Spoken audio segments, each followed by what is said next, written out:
Taas ollaan täällä virallisella testisillalla.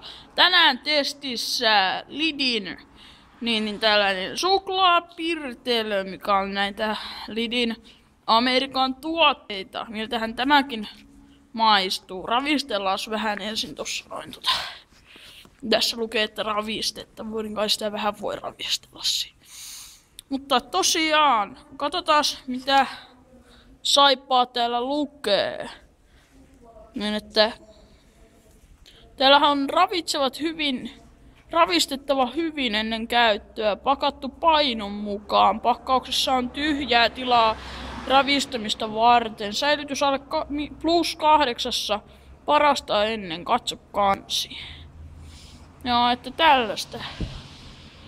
Tässä on niin näitä aineita, niin pastoröity täysmaito, pastoröity kevyt maito, sokeri, vähärasvainen kaakaojauhe, aromi, stabilisaatioaineet, aivan sama mitähän sekin on.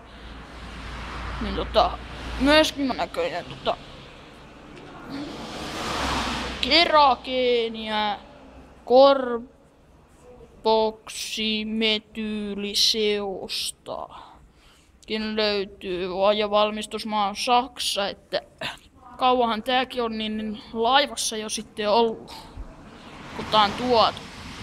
Että sitä en kyllä tiedä, mutta avataan sitä ja katsotaan miltä tää maistuu. Ai, kun tää on yhdellä kädellä vaikeeta, pistetään sitä tauolle hetkeksi. No niin, nyt tää on niinku avattu, että tällaiselta tää näyttäisi sitten niin tässä. Että maistetaan nyt miltä tää maistuu.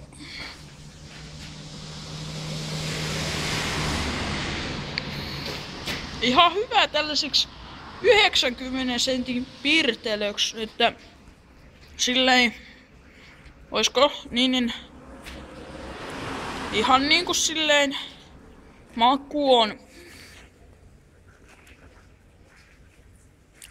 kohdillaan ja muutenkin ihan hyvän makuinen pirtelö, mutta ei tää kyllä vertoja vedä kaikille, mutta 4/5 tapaamisiin.